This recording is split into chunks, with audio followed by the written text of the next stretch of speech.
Making our headlines this Tuesday, October 28th, Hazard Management Cayman Islands begins coordinated Hurricane Melissa relief efforts.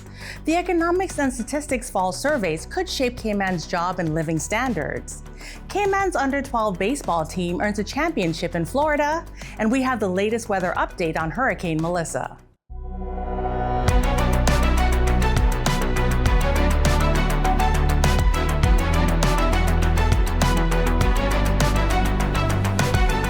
And welcome to CIGtv News, the official source for the latest and most accurate government information. I'm Kafara Augustin. Hazard Management Cayman Islands, the government's disaster management and preparedness arm, is coordinating national relief efforts to assist Caribbean countries affected by Hurricane Melissa. The government's aim is to provide supportive, safe, and coordinated aid that meets the most immediate needs of the communities impacted by the hurricane.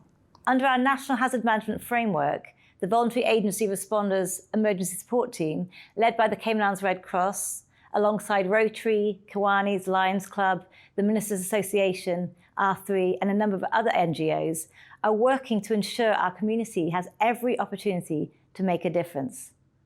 Our aim is clear: to provide supportive, safe, and coordinated aid that meets the most immediate needs of the people of Jamaica.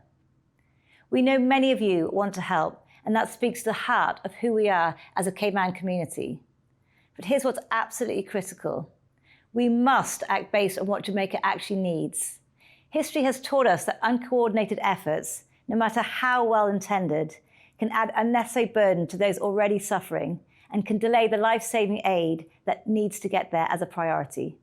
The government will continue to monitor the situation very closely, collaborating with Caribbean Disaster Emergency Management Agency, CIDEMA, the Consulate of Jamaica, and the Government of Jamaica to coordinate relief based on real-time needs with a structured, coordinated process.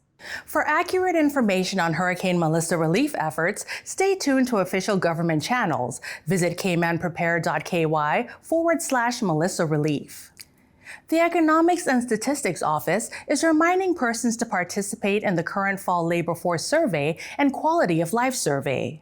The Labor Force Survey seeks to collect data on employed and unemployed persons, as well as those who are not in the labor force. The Quality of Life Survey gathers information on life satisfaction, sense of well-being, financial security, economic outlook, social inclusion, sense of belonging to a local community, and perceived health.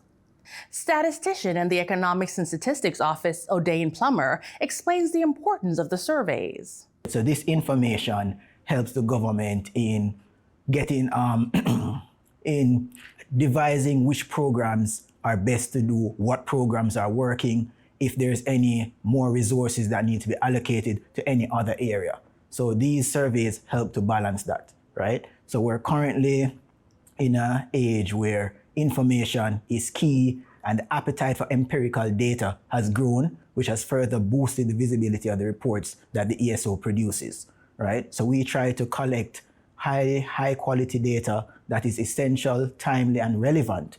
Senior economist at the Economics and Statistics Office, Ralston Henry, shares with CIGtv some of the main areas of focus of the surveys.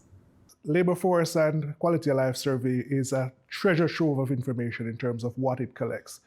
Data on unemployment levels, data on workforce, data on income levels and spending levels, as well as housing. And so having that information enables both policymakers on the government side and on the business side to make quality decisions that help to alleviate a lot of these issues. So government can therefore look at policies that are targeted towards social groups that are affected based on the results of the survey. It's also important because it helps on the housing side to identify where the housing gaps are, where developments can occur, and what is actually happening. So doing the survey and having this information provides pivotal or a key part of the puzzle in terms of being able to develop a holistic strategy based on information that is coming from you, the respondents. So the survey is a key part of the policy. It's a big part of business decisions and just policy on a whole. Trained interviewers with the Economics and Statistics Office ID cards began administering the survey in September and will include approximately 2,000 randomly selected households. For further information on any aspect of the survey or results of previous surveys, contact the Economics and Statistics Office at 516-3329, 949-0940, or visit www.eso.ky. Now for a look at sports. The Honorable Isaac Rankin, Minister for Youth, Sports, Culture and Heritage, Parliamentary Secretary Heather Bodden, and Deputy Chief Officer Dr. Dalton Watler proudly welcomed home the Cayman Islands Under-12 baseball team, fresh off their championship win at the World Comes to the Palm Beaches tournament in West Palm Beach, Florida. Minister Rankin took a moment to congratulate Xander Echeniki, who was named the tournament's most valuable player, which is a proud moment for the Cayman Islands. Coach Arvin shared some details about the games with CIGtv. First two games, we played against USA team, which is USA Lemon B and USA Florida team, and we beat them. First game we won 16-1, and he pitched a phenomenal game. Like he pitched a complete game. And the second game, he did a couple hits. He did a great job. And then third game versus Israel, we lost. And the last game, Sunday, which is championship game, we bounced back. We won 8-5. A host of parents, family, and well-wishers filled the Owen Roberts International Airport to cheer on our young champions as they arrived home aboard Cayman Airways. Congratulations to the team. Time for our weather forecast with Carrie Powery-Linwood, Acting Director General with the Cayman Islands National Weather Service, who will provide the latest projections for Hurricane Melissa. Good day, I'm Carrie Powery, Chief Meteorologist with the Cayman Islands National Weather Service, bringing you our update on Hurricane Melissa for today, Tuesday, October 28th. At 4 p.m., the location of the center was at 18.5 north, 77.7 west, just almost getting offshore northeast Jamaica at this point in time. The interactions with the mountains in Jamaica has weakened the storm a little bit, so now it has maximum sustained winds of 145 miles per hour. Anticipated forward speed that we were looking for before has now pushed the storm towards the northeast at 8 miles per hour. And as you see, the projection takes it into the Atlantic, impacting Cuba and Bahamas as major hurricanes before weakening and threatening Bermuda by Friday.